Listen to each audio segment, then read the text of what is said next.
아멘, 아멘. 우리 함께 기도하겠습니다. 거룩하신 주의 성령께서 오늘 우리 가운데 함께 하여 주심을 믿습니다. 친히 임재하셔서 우리의 몸과 마음을 다스려 주시고 친히 감동과 감화를 허락하여 주시옵소서. 말씀을 읽었습니다. 우리가 듣겠사오니 귀를 열어주시고 깨닫는 마음을 주시길 원합니다. 하나님의 말씀이 깊이 깨달아지고 믿어지고 그리고 그 말씀대로 행할 수 있는 저희들이 되도록 은혜 베풀어 주시옵소서. 방해하는 모든 것들을 주님께서 막아주시고 지켜주셔서 하나님 오직 하나님의 은혜로만 충만한 시간, 충만한 하나님의 백성들이 되게 하여 주시기를 우리 주 예수님의 이름으로 기도하옵나이다. 아멘. 아멘. 할렐루야. 6월을 맞이했습니다. 6월은 국가적으로는 호국의 달이죠. 보훈의 달입니다.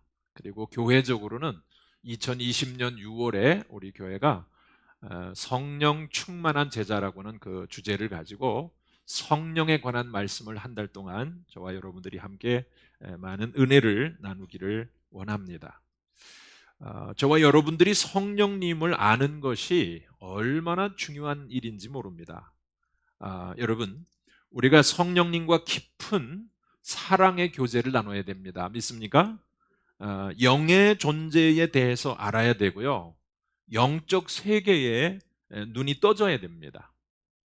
성경은 말씀하고 있습니다. 하나님은 영이시라고요. 그래서 천사들도 영적인 존재들이고 인간 또한 영적인 존재입니다. 여러분, 이 사탄 마귀도 영적인 존재죠. 그래서 이런 영적인 존재에 대해서 우리가 정확하게 알 수 있어야 되고 또 그러므로 인해서 우리의 신앙의 깊이가 더해질 수가 있습니다.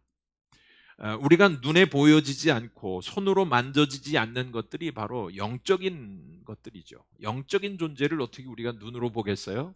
우리가 손으로 만질 수 있겠습니까? 그러나 여러분, 분명한 것은 영은 실제로 존재할 뿐 아니라 영이 온 우주 만물을 지배합니다. 우리 인간 역시 영이 우리의 혼과 몸을 지배하고 있습니다. 영이 죽은 사람은 그가 육신의 생명을 가졌다 할지라도 실상은 죽은 사람과 다름이 없습니다. 그러나 영이 생명을 얻은 사람은 그는 육체적으로 죽을지라도 살아있는 사람입니다. 이 말을 이해하시겠습니까? 여러분, 영의 세계를 이해하면 다 깨달아지는 거죠. 우리 눈에 보이는 것이 다가 아닙니다. 보이는 세계는 부분적으로 존재할 뿐입니다. 인간의 모든 문제는 보이지 않는 영적인 데서부터 온 것입니다. 때문에 우리가 학교에서 배우고 세상에서 깨달은 것만 가지고는 도저히 문제의 해답을 얻을 수가 없습니다. 성경 말씀을 통해서 하나님께서 계시하여 주시는 영적 진리를 깨달아야 온 우주 만물의 그 인생의 그런 여러 가지 문제들을 우리가 보게 되는 것이죠.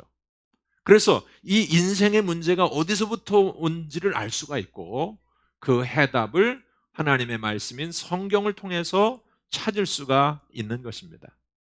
문제가 무엇인가 하면은 진리의 영이신 성령님께서 그 성경에 기록된 하나님의 말씀을 온전히 깨닫게 해 주셔야 비로소 우리가 깨달을 수 있다는 사실이에요.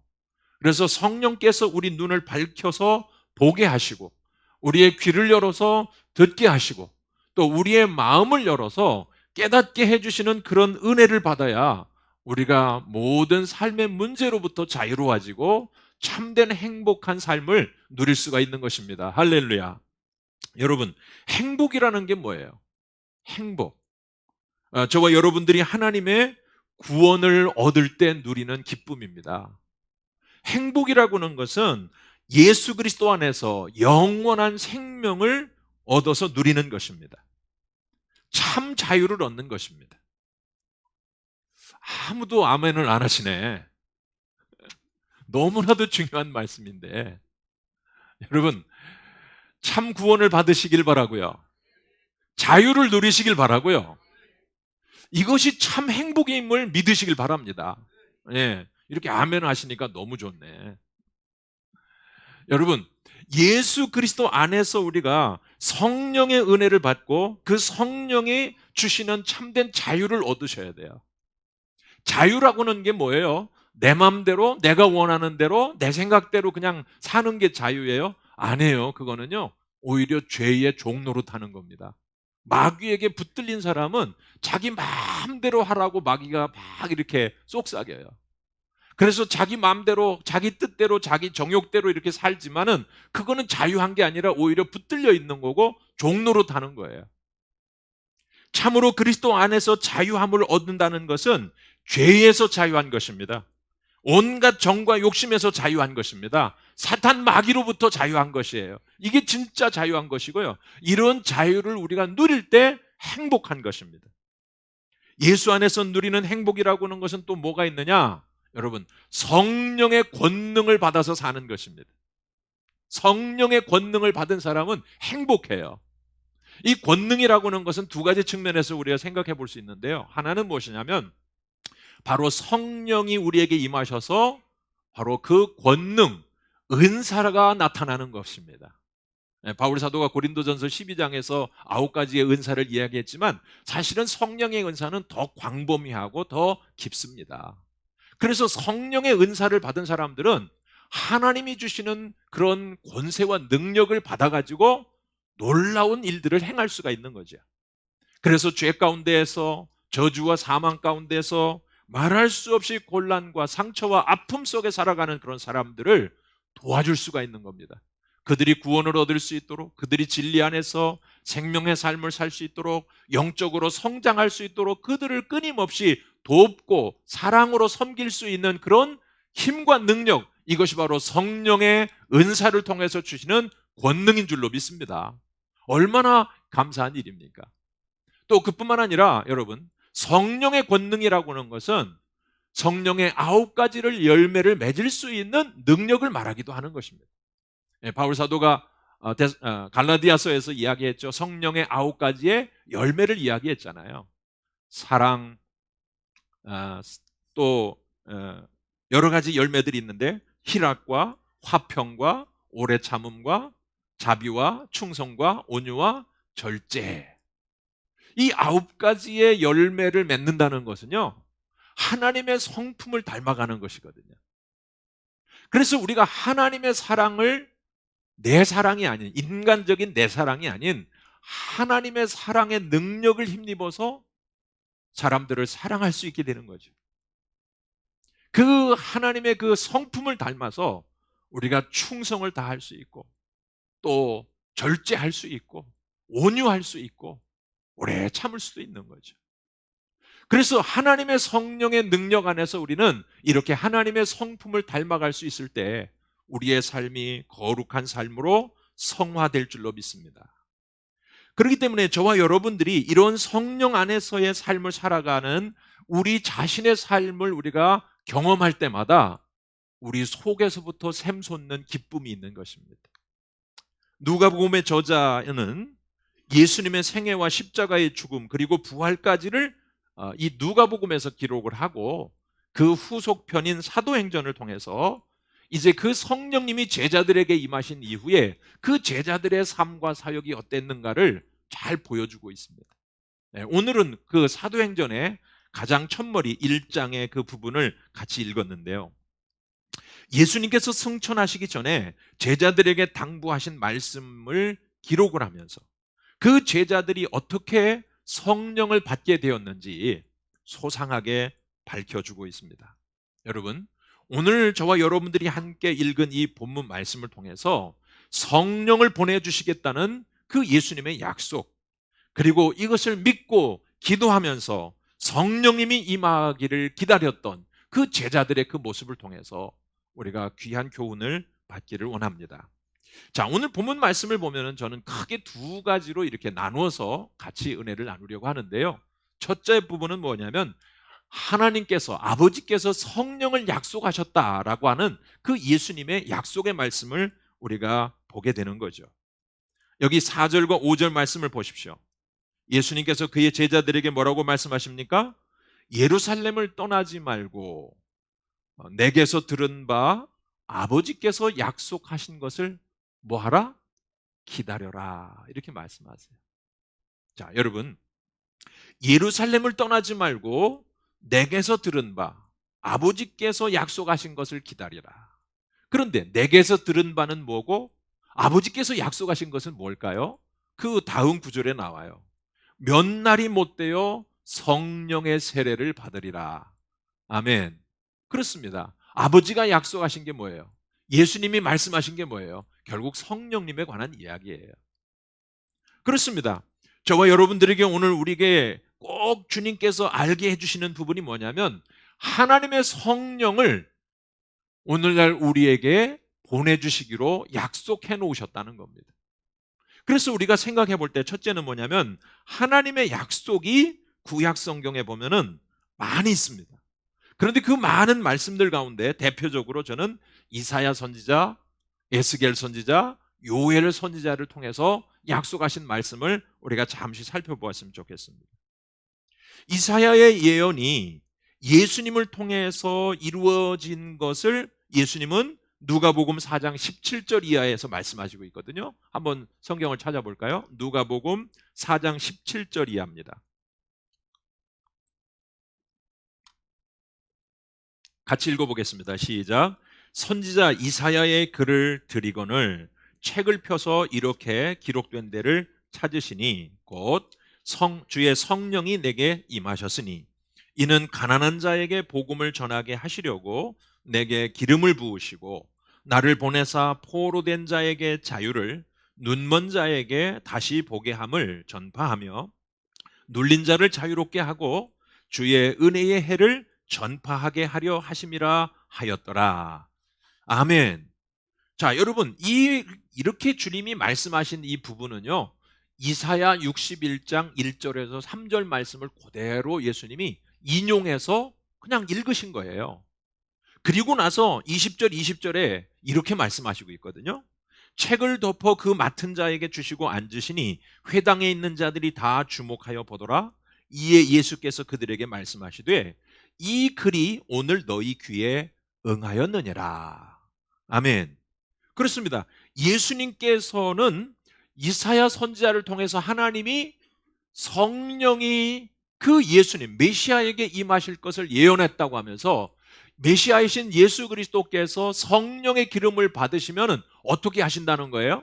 가난한 자들에게 복음을 전하고 상한 자의 마음을 치유하고 병든 자를 고치시고 억눌리고 갇힌 자를 놓아주게 하시는 이 자유케 하시는 그런 사역을 감당하게 하실 거라는 거예요.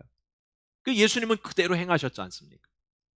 그러니까 이사야 선지자를 통해서 예언하신 그 예언을 예수님을 통해서 이루어 주셨다는 사실입니다.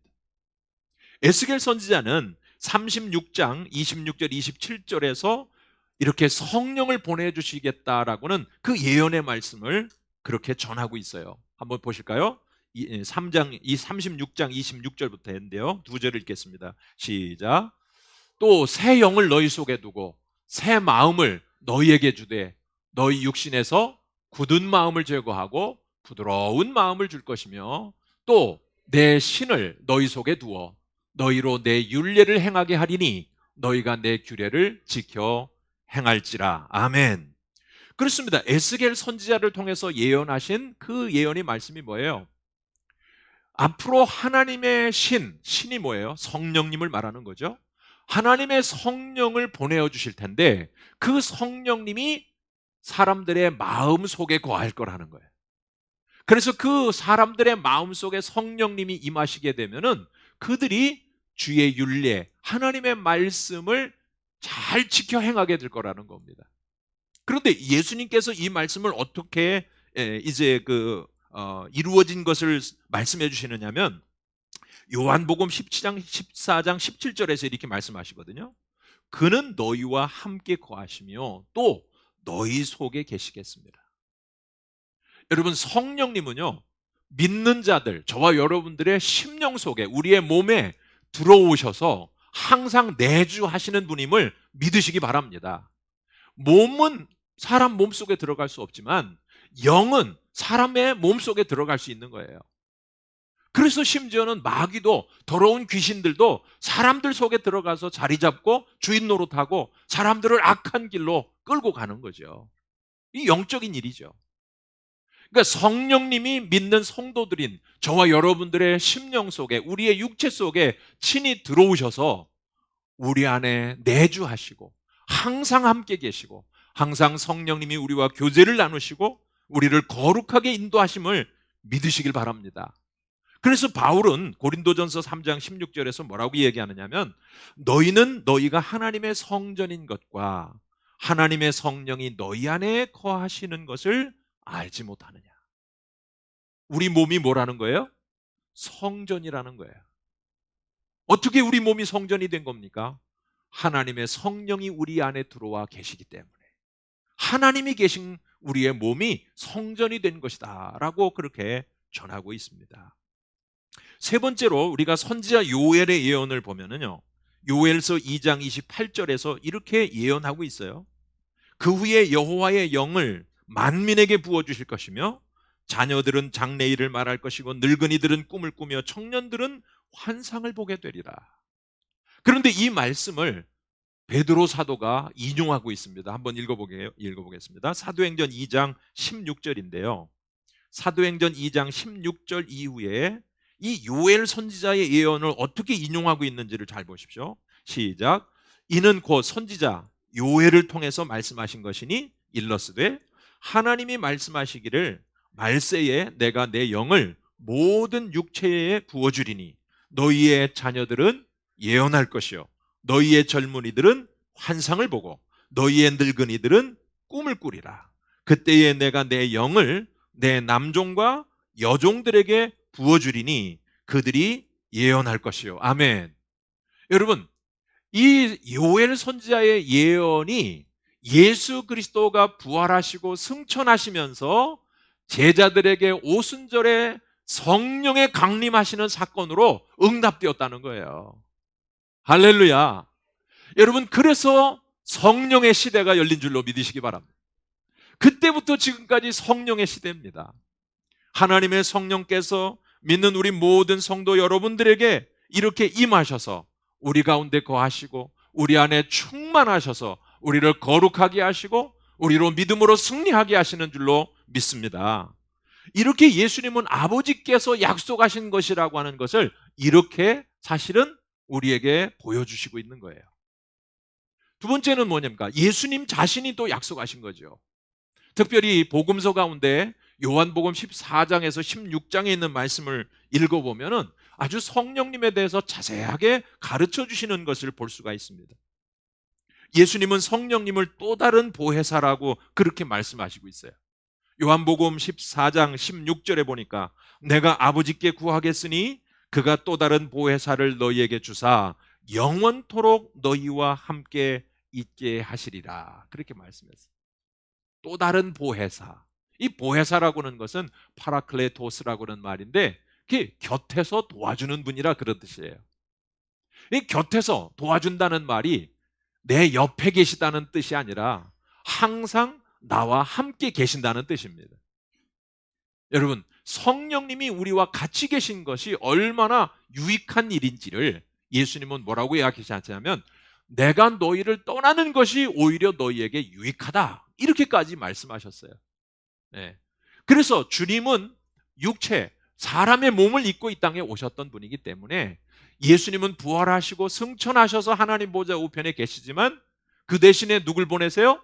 성령님을 보내시는 거예요.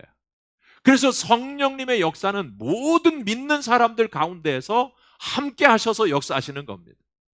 저와 여러분들 안에 성령님이 다 들어오셔서 내주하셔서 그 하나님의 그 은혜를, 놀라운 그 은사와 능력을 충만하게 베풀어 주시는 분이심을 믿으시길 바랍니다. 그래서 예수님은 뭐라고 이야기하셨냐면요, 그날에는 내가 아버지 안에, 너희가 내 안에, 내가 너희 안에 있는 것을 너희가 알리라. 이렇게 말씀하세요. 그러니까 성령님이 우리 안에 계시면 성령님이 영적인 분이시죠. 영이시지만 그 성령님이 우리 안에 계시다는 것은 뭐예요? 예수님도 인격적으로 와 계시다는 뜻이고요. 성부 하나님도 인격적으로 우리와 같이 계시다는 것을 말하는 거죠. 그래서 우리 안에 성부, 성자, 성령님, 하나님이 우리 안에 언제나 함께 계심을 믿으시기를 주님의 이름으로 축원합니다.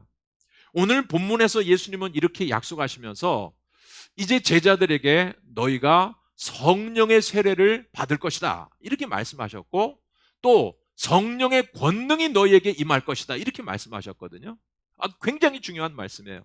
성령의 세례를 받는다는 것, 성령의 권능을 받는다는 것, 이 부분에 대해서는 제가 다음 주일에 좀 더 구체적으로 여러분들과 함께 나누도록 하겠습니다. 이렇게 하나님의 약속이 있고 예수님의 약속이 있는데, 그 약속에 그 성령님을 어떻게 하라는 거예요? 예루살렘을 떠나지 말고 기다리라는 겁니다. 그래서 오늘 두 번째로 우리가 나누고자 하는 것은 바로 성령님을 기다리는 제자들의 모습입니다. 오늘 본문에 나오는 말씀을 살피면서 우리는 이제 8절까지만 읽었습니다만은 이 뒤에 보면은 14절 말씀을 보면 이렇게 말씀하시고 있어요. 여자들과 예수의 어머니 마리아와 예수의 아우들과 더불어 마음을 같이하여 오로지 기도에 힘쓰더라. 아멘. 여러분, 제자들이 주님의 약속의 말씀을 듣고 오로지 기도에 힘썼대요. 오직 성령 받기를 위해서. 그들은 아무 다른 일에 신경 쓰지 않고요, 오직 성령 받기를 위해서 기도하는 일에 전념했다는 겁니다. 그리고 기도를 한 지 그들이 열흘 만에 오순절에 성령님의 강림하심을 경험한 것입니다. 저는 오늘 우리가 읽은 이 말씀 속에서 이 성령님을 기다리는 제자들의 모습을 보면서 세 가지로 어떻게 하면 저와 여러분들도 성령님을 만날 수 있을까? 어떻게 하면 우리가 성령님의 임재를 경험할 수 있을까? 세 가지로 같이 함께 살펴볼 수가 있을 것 같습니다. 첫째는 뭐냐면요, 주님이 약속하신 말씀을 온전히 믿는 거예요. 여러분, 하나님의 말씀을 순전한 마음으로 믿는 성도에게 하나님이 약속하신 대로 이루실 줄로 믿으시기 바랍니다. 이사야 55장 11절 말씀에 내 입에서 나가는 말도 이와 같이 헛되이 내게로 되돌아오지 아니하고 나의 기뻐하는 뜻을 이루며 내가 보낸 일에 형통함이니라, 이렇게 말씀하시고 있어요. 세상은 변합니다. 그러나 하나님의 말씀은 영원히 변하지 않습니다. 왜? 말씀이 진리이기 때문이죠. 마찬가지로 하나님의 약속이 변하지 않는 것은 하나님이 진실하시기 때문입니다. 아브라함과의 언약을 맺으신 하나님께서 600년이 지난 뒤에 이스라엘 민족을 애굽에서 종노릇 하던 중에 이끌어내서 가나안 땅으로 인도해 주십니다. 얼마나 신실하신 분이에요. 예? 아브라함과 약속하신 그 하나님이 그 약속을 지키기 위해서 600년이 지났어도 하나님은 그 약속을 잊지 않고 계신 겁니다. 제가 드릴 말씀이 참 많지만은 여러분, 예수 그리스도를 이 땅에 보내신 것도 그 약속을 이루기 위한 것임을 믿으시기 바랍니다. 너를 통해서, 내 후손을 통해서 천하 만민이 복을 얻으리라고는 이 약속을 하나님이 지키고 계신 거예요. 얼마나 놀라우신 분이십니까? 사람들은 굳게 약속을 했다가도 아침과 저녁으로 그 마음이 바뀌고 변절하는 그런 사람들이 많이 있습니다. 그러나 우리 하나님, 우리 예수님은 어제나 오늘이나 영원토록 변함이 없으신 분임을 믿으시기 바랍니다. 성경에는 수없이 많은 그런 하나님의 약속이 있어요. 그 약속의 말씀을 여러분들이 하나도 하나님은 정말 지키지 않으심이 없음을 믿으시기 바라고요. 우리가 그 약속을 믿고 하나님께 은혜를 구하고 그 약속의 말씀을 의지해서 하나님께 구하면 하나님은 반드시 이루어 주실 줄로 믿습니다. 둘째는 뭐냐면 여러분, 회개하는 거예요. 사도행전 2장 38절 39절의 말씀을 보면은 베드로가 전한 복음을 듣고 마음이 찔린 이스라엘 사람들에게 이렇게 이제 대답을 합니다. 너희가 회개하여 각각 예수 그리스도의 이름으로 세례를 받고 죄사함을 받으라. 그리하면 성령의 선물을 받으리니 이 약속은 너희와 너희 자녀와 모든 먼데 사람 곧 주 우리 하나님이 얼마든지 부르시는 자들에게 하신 것이라. 여러분, 성령을 받는 비결을 뭐라고 가르쳤다고요? 회개하라는 거예요. 그리하면 성령을 선물로 받으리라는 말씀을 주시고 있습니다. 기독교 역사를 살펴보면은 대각성 운동이 일어났던 미국이라든지 또는 그 이전에 영국이라든지 우리 대한민국이라든지 어떤 하나님의 그 강력한 부흥의 역사가 일어났던 그 역사들을 살펴보면요, 공통점이 있어요.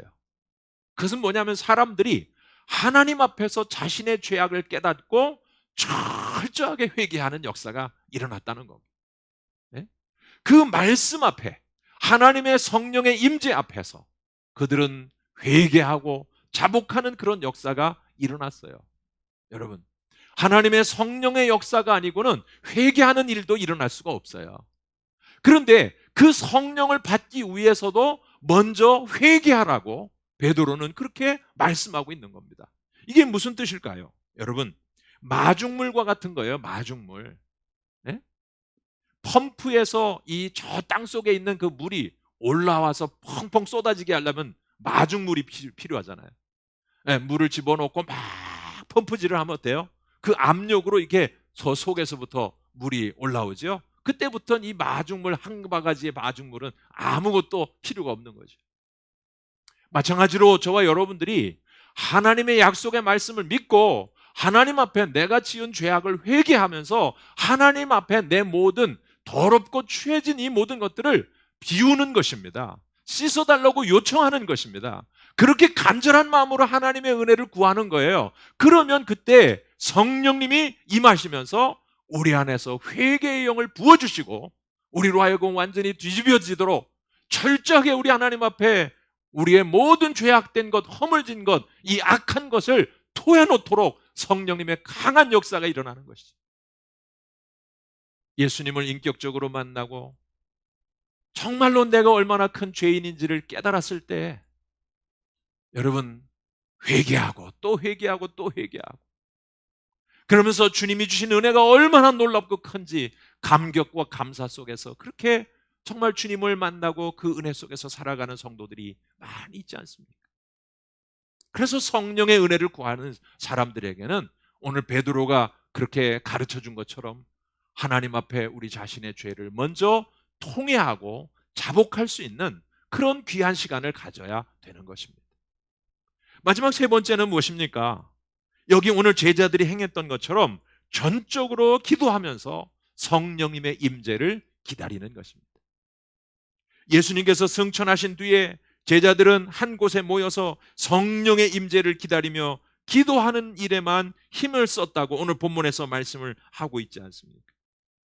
평양의 대부흥 운동이라든지 웨일즈의 대부흥의 역사라든지 여러분, 하나님의 은혜를 그렇게 간절히 구하면서 그 강력한 부흥의 역사가 일어났던 곳들을 우리가 살펴보면요, 특징이 조금 전에 회개의 역사라고 말씀을 드렸지만 한 가지 특징이 또 간절하게 우리에게 깨닫게 해주시는 게 뭐냐면 간절한 마음으로 기다렸다는 거예요. 하나님의 은혜가 임하기를 기다리고 성령님이 임하시기를 기다리고 또 기다리고 또 기다리고 그렇게 간절한 마음으로 기도할 때에 성령님은 그들에게 실망을 주지 아니하시고 그 기대한 것처럼 그들이 소망한 것처럼 그들에게 임하셨다는 것입니다. 여러분, 이 성령님의 임재가 있기를 저와 여러분들도 간절히 기다리고 주님 앞에 기도할 수 있기를 간절히 바랍니다. 자, 요나던 고포스라고 하는 분이 1907년 한국을 휩쓴 성령의 불길이라는 책을 썼어요. 그런데 그 내용 가운데에서 평양 장대연 교회에 일어났던 아주 강력한 성령의 임재 가운데 회개 운동이 일어났던 그 사실을 소개하고 있어요. 제가 그 부분을 잠시 여러분들에게 소개를 해드리겠습니다. 드디어 1907년 정월 첫 주간이 돌아왔습니다. 북한 전역에서 약 700명의 열렬한 기독교인들이 평양에 회집하여 특별한 연차 수양회를 가지게 되었습니다. 이와 같은 주간에 하나님께서 특별한 은혜를 내려주실 것으로 누구나 다 큰 기대를 가졌던 것입니다. 그러나 별 의미 없는 한 주간이 지나가고 마지막 날 정월 8일 날 주일날이었습니다. 그 주일 낮 예배에도 역시 하나님의 특별한 능력이 나타난 바 없었습니다. 그 주일날 밤 예배는 장대연 장로교회에서 약 1,500명의 신도가 운집했습니다. 천정은 노스로 덮인 듯 기도는 상달되어지지를 못했습니다. 다음 날 아침에는 각각 흩어져 소속된 자기 교회로 돌아갈 날이었습니다. 그러나 성신을 부어주시도록 그처럼 올린 기도를 하나님께서는 못 들으신 척 하실 수가 있었겠습니까? 그때에 그 교회의 유력한 장로 길선주 씨가 일어서서 자기 죄를 자백할 때에 회중이 모두 크게 놀랐습니다. 나는 아간과 같은 자입니다. 나 때문에 하나님께서 축복을 주실 수가 없었습니다. 약 1년 전에 내 친구 중 한 사람이 임종시에 나를 자기 집으로 불러 말하기를, 길장로, 나는 이제 세상을 떠나지만 내 집 살림을 돌보아 주시오. 내 아내는 무능하니까 말입니다. 라고 부탁을 했습니다. 내가 잘 돌보아 드릴 테니 염려 말라고 나는 대답을 했습니다. 그러나 그 미망인의 재산을 관리하던 중 미화 100달러 상당의 금액을 나는 사취했던 것입니다. 나는 하나님의 일을 방해해 온 것입니다. 내일 아침에 그 돈 전액을 그 미망인에게 돌려드리겠습니다. 그렇게 무겁게 짓누르던 방해의 장벽은 벼랑간 무너져 버리고 거룩하신 하나님께서 친히 임재해 주셨음이 알려졌습니다. 죄책감이 그 청중을 휩쓸고 말았습니다. 그 주일 밤 예배는 7시에 시작되었는데 다음 날 새벽 2시까지도 끝나지 못했습니다. 그동안 수다한 교인들이 일어선 채로 울면서 자기 죄를 자백할 차례를 기다리고 있는 형편이었습니다. 그 일 후 날마다 연이어 신도들이 모여들었으며 정결케 하시는 영이 언제나 그 성전에 계시다는 일이 분명해졌습니다. 여러분, 제가 좀 길지만 이 내용을 여러분들에게 소개해 드리는 것은 무엇이냐면요, 이 평양 장대연 교회에서 일어났던 이 부흥운동의 역사가 지금으로부터 113년 전에 있었던 역사적인 사건이에요. 그리고 이 한반도에 이런 놀라운 부흥의 역사가 일어나면서 여러분, 한국, 우리 조선 사람들에게 놀라운 하나님의 구원의 문이 열리게 된 것입니다. 그러면서 신실한 기독교인들이, 우리 한국 사람들이 많이 생겨난 거예요. 여러분들이 잘 아시다시피 우리가 3.1절이 되면은 민족 대표 31명의 그 대표자 이름도 우리가 또 이야기도 하고, 또 많은 기독교인들이 독립운동했다는 것을 이야기하지 않습니까? 그때 당시에 우리 한국 조선 사람들의 한 2천만 명 중에 이 기독교인, 그 조선 사람들 중에 기독교인은요 정말 미미한 숫자였어요. 얼마 되지 않는 사람들이었어요. 그러나 이 기독교인들이 얼마나 우리 조선 사람들로부터 신뢰를 받았던 사람들이고 존경을 받았던 사람들인지 알 수가 없어요. 그들이 그렇게 변화된 사람으로 신뢰를 얻을 수 있었던 비결이 뭐냐? 성령 받고 철저하게 회개하고 거룩한 삶을 살았기 때문인 거예요. 성령 안에 거하는 사람들이 되었기 때문이라 그 말이죠. 여러분, 이것이 오늘날 우리 안에도 다시금 새롭게 일어나야 될 그런 귀한 일인 것입니다. 오늘 우리들의 시대가 얼마나 혼탁하고 무질서하고 어지러운지 알 수가 없습니다. 얼마나 부정과 부패가 만연하고 이 땅에서 음란과 패역한 우상숭배가 만연해 있는지 알 수가 없습니다.